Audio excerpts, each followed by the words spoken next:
हवाई अड्डे कह रहा हूँ। एक तो एयर स्पेस की जा रही है दोबारा से, और उसके बाद फौजी अड्डे दिए जा रहे हैं, एयर बेसिस दी जा रही हैं, जबकि मामला बिल्कुल इसके बरक्स है। और ये पूरे वसूख से मैं कह रहा हूँ कि उन्होंने अभी तक ये मैं 1 मई को अफगान तालिबान की जानिब से मुबैना तौर पे कंधार एयरबेस के ऊपर एक रॉकेट फायर किया गया। इसके फौरन बाद मिडल ईस्ट से F-18 तैयारे उड़े थे बहुत बड़ी तादाद में। ये फाइटर जेट्स हैं। ये कंधार पहुंचे थे, इनके पास गुजरने का सिर्फ पाकिस्तान का एयर स्पेस था और कहीं से ये जा नहीं सकते। ईरान आपको पता है इनको जाने नहीं देगा, पूरी दुनिया का चक्कर लगाकर ये जाएंगे नहीं, इंडिया से कोई रास्ता बनता नहीं है, चाइना की तरफ से ये कहां से आएंगे, तो इनको सिर्फ पाकिस्तान के अंदर से गुजर के जाना था। वो जो F-18 तैयारे पहुंचे, वो एयर स्पेस तो आपकी ली उन्होंने, तो अटैक के लिए वो आपकी सरजमीन को इस्तेमाल करेंगे। जैसे ईरान एक सॉवरेन कंट्री है, मगर ईरान तो अलाउ नहीं करता अमेरिका को। मगर हम क्या करें, बदकिस्मती से बड़ा बेर से हमारा ये तारीख हमारी शुरू होती है, और बड़ाबेर के बाद मुशर्रफ साहब के शहबाज बेस देने तक जितना कष्ट तो खून हमारे मुल्क में हुआ, जो तबाही और बर्बादी हमने देखी है, वो नाकाबिल बयान है। मैं पिटिशन फाइल की थी कराची एयरपोर्ट के जो होटल है उसमें, उस ज़माने में अमेरिकन रहते थे 2000-2001 में। मैंने सिंध हाई कोर्ट में पिटिशन फाइल की, उन्होंने मस्जिद में अजान बंद करवा दी थी सुबह की कि हमारे नींद में खलल पड़ता है। तो अगर देखिए ये कब था, मुशर्रफ के दौर में था। तो जो लोग इतने पावरफुल हैं कि इस्लामी जमहूरिया पाकिस्तान में अजान फजर को बंद करवा देते हों, और फिर हमारी गफलत देखिए कि अभी हम जा करके, जो आपने अशरफ गनी साहब की बात की कि हमने कहा कि जी हम वो कहते हैं कि जी पाकिस्तान ने एश्योरेंस दिया है कि यहाँ पे तालिबान की हुकूमत ना आए। हम होते कौन है एश्योरेंस देने वाले? हम अगर डेमोक्रेसी पे बिलीव करते हैं, अफगान के लोग अशरफ गनी को करें या वो नॉर्दर्न अलायंस को करें या तालिबान को करें या बुरहानुद्दीन, हम कौन होते हैं डिक्टेट करने वाले? वहां के अवाम की मर्जी होगी, वो जिसको चाहें उसे मुंतखब करें। हमें इस तरह की पॉलिसी पे अमल पैरा नहीं होना चाहिए। अब जहां तक रह गया कि जनाब ये जो अभी कंधार के एयरबेस पे F-18 कैसे आया, तो ये अब जवाब तलब करती है पाकिस्तान की अवाम। पाकिस्तान में अगर जमहूरी हुकूमत है कि जनाब ये जहाज आए कैसे। और दूसरी बात, आपने भी कह दिया मोहतरमा को कि वजीर आजम इमरान खान की फैसला और पॉलिसी, वजीर आजम इमरान खान इस मुल्क के बादशाह सलामत नहीं है कि वो अपने मर्जी से फैसला करेंगे। पाकिस्तान के खारजा पॉलिसी को डिटरमाइन करने के लिए पाकिस्तान की पार्लियामेंट है। मोहतरमा बैठी हुई आलिया मलिक साहब ये करेंगे डिजाइन। ये नहीं हो सकता कि कौमी असेंबली और सेनेट को आप बाईपास करें और किसी इदारे में बात हो या कोई प्राइम मिनिस्टर करे या वजीर, ना ना ना ना ना। पॉलिसी का जो चीज है वो पार्लियामेंट करेगी। पार्लियामेंट जो है collective will of Pakistani people. आपको याद होगा जब सऊदी अरब में अफवाज भेजने की बात हुई थी तो मोहम्मद नवाज शरीफ साहब ने कहा था मैं नहीं होता हूं कोई फैसला करने वाला, ये पाकिस्तान की पार्लियामेंट करेगी। और ज्वाइंट पार्लियामेंट बुलाया गया था, ठीक है, उसकी कीमत हमने अदा की, मगर हम अपने नजरों में भी सुरखरू हैं और जमहूरी तौर पर भी सुरखरू हैं कि हमने कहा सऊदीया जैसे दोस्त को हमने कहा नहीं, अगर हमारे अवाम हमारी पार्लियामेंट इस बात की इजाजत देती है बिल्कुल फब्या।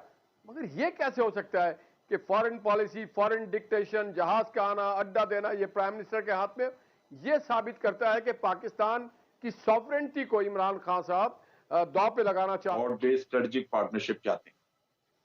यानी अगर आप अमेरिका हमसे अफगानिस्तान में कोई फायदा लेना चाहता है तो हम और जगहों पे कुछ फायदा लेना चाह रहे हैं। सो एक पार्टनरशिप ऐसी डेवलप हम करना चाहते हैं जहां मामलात हों। और आपने सुना होगा कि NSA की बातचीत हुई है वहां पे जिनेवा में, और अब उसमें पाकिस्तान अपने तौर पे जो फायदा उठाना चाहता है या उठा सकता है उसकी बात हो। ठीक है, अमेरिका नेचुरली ये चाहे। अब हमारा मसला क्या था? हमारा मसला ये है, हम ये चाहते थे कि अमेरिका यहां से निकलने से पहले अमन कायम करके जाए, यानी एक ब्रॉड बेस्ड गवर्नमेंट। जो पाकिस्तान ने कहा कि हम नहीं चाहते कि वहां पे तालिबान की, वो असल में ये अल्फाज नहीं है। हम ये कहते हैं कि हम किसी एक ग्रुप के नहीं, हम चाहते हैं कि एक ब्रॉड बेस्ड गवर्नमेंट बने जो अफगान खुद फैसला करें, जिसमें तमाम स्टेक होल्डर्स मौजूद हों और हमें आसानी रहे कि जी हम ये समझें कि इस गवर्नमेंट की रिट पूरे अफगानिस्तान पे है। आज तो उनकी रिट नहीं है, जो गवर्नमेंट है वो काबुल में। ठीक है, हमें TTP तंग करती है, TTP के हमले होते हैं, वो कहते हैं जी हमारी तो रिट नहीं है वहां पे।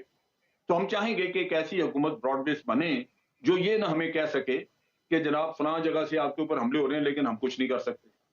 तो ये ब्रॉड बेस गवर्नमेंट का वहां जिक्र है जिसको वो तालिबान कसम कह रहे हैं कि जनाब तालिबान का हमने ये कहा कि वो हुकूमत नहीं, हम किसी एक की नहीं कह रहे।